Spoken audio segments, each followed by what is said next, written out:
नमस्ते दोस्तों। तो चलिए शुरू करते हैं आज की कक्षा। आज की कक्षा जो है कक्षा 9 के जो एनएलएच वाले छात्र हैं, जिनका उर्दू मेन पेपर रहता है और सेकंड पेपर हिंदी रहता है, तो उनके लिए है। आज हम लोग जो है अनौपचारिक पत्र लेखन देखेंगे।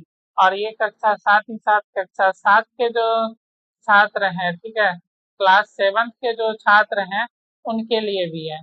तो आज हम लोग अनौपचारिक पत्र लेखन देखेंगे। अनौपचारिक पत्र लेखन जनरली हम लोग अपने किसको लिखते हैं? रिश्तेदार को, सामान्यतः अपने रिश्तेदार को ही लिखते हैं। तो आज का जो पत्र है वो किसको लिखना है? माता जी को लिखना है। और विषय क्या होना चाहिए?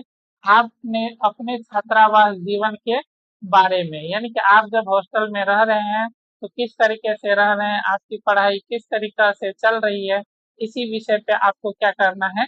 निबंध लिखना है। तो आपको इस सॉरी, निबंध नहीं, पत्र लिखना है। तो ये पत्र को आपको क्या करना है? हिंदी फेयर कॉपी में लिखनी है और इसे क्या करना है? याद करना है। ठीक है, तो चलिए शुरू करते हैं आज का जो है वो पत्र। तो सबसे पहले आप लोग यहाँ पे दिनांक लिखेंगे और स्वयं का पता लिखेंगे, यानी कि आप कहाँ से, दिनांक और क्या लिखेंगे? पता लिखेंगे। और पता जो है कि अपने घर का लिखेंगे, स्वयं का यहाँ पे पता नहीं लिखेंगे, बल्कि क्या लिखेंगे? अपने घर का पता लिखेंगे, जहाँ पे आपको ये पत्र भेजना है। तो सबसे पहले लिखेंगे आदरणीय माताजी चरण स्पर्श। तो हम लोग जब भी बड़ों से मिलते हैं या उनसे जब भी बात करते हैं, तो हम लोग क्या करते हैं? उनका पहले सम्मान करते हैं, आदर करते हैं, आशीर्वाद लेते हैं। इसलिए क्या लिखेंगे? आदरणीय माताजी चरण स्पर्श। मैं यहाँ छात्रावास में पूरी तरह कुशल और स्वस्थ हूँ। आशा है कि घर पर भी सभी कुशलता पूर्वक होंगे। ठीक है, आपको मेरी चिंता हो रही होगी, इसलिए यह पत्र लिख रहा हूँ। यहाँ का जीवन बहुत ही अनुशासित है और सुबह समय पर उठना, योग करना और फिर पढ़ाई में व्यस्त रहना अब मेरी दिनचर्या का हिस्सा बन गया है। यहाँ का मेस का खाना भी काफी अच्छा है और स्वादिष्ट है। मेरे कमरे का साथी, यानी कि रूममेट, जब भी आप लोग किसी साथ में कमरे में रहते हैं तो उसको इंग्लिश में क्या बोलते हैं? रूममेट। तो मेरे कमरे का जो साथी यानी रूममेट है, बहुत ही अच्छा, मददगार और पढ़ाई में क्या है? होशियार है। और मुझे नए माहौल में ढलने में थोड़ी परेशानी हुई थी, लेकिन अब मेरा मन लग गया है। आप मेरी बिल्कुल चिंता ना करें। पिताजी को मेरा प्रणाम कहिएगा। आपका प्रिय पुत्र या पुत्री। अगर लड़का लिख रहा है तो क्या लिखेगा? पुत्र लिखेगा। और अगर लड़की लिख रही है तो क्या लिखेगी? पुत्री। और लड़का लिख रहा है तो अपना नाम जो है वो लिखेगा, लड़की भी जो उसका नाम है वो यहाँ पे लिखेगा। तो चलिए एक बार आपको हम लोग फिर से एक बार दिखाते हैं कि लिखना कैसे है।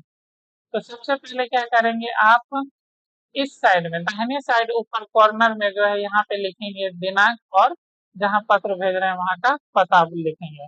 फिर लिखेंगे आदरणीय माता जी चरण स्पर्श।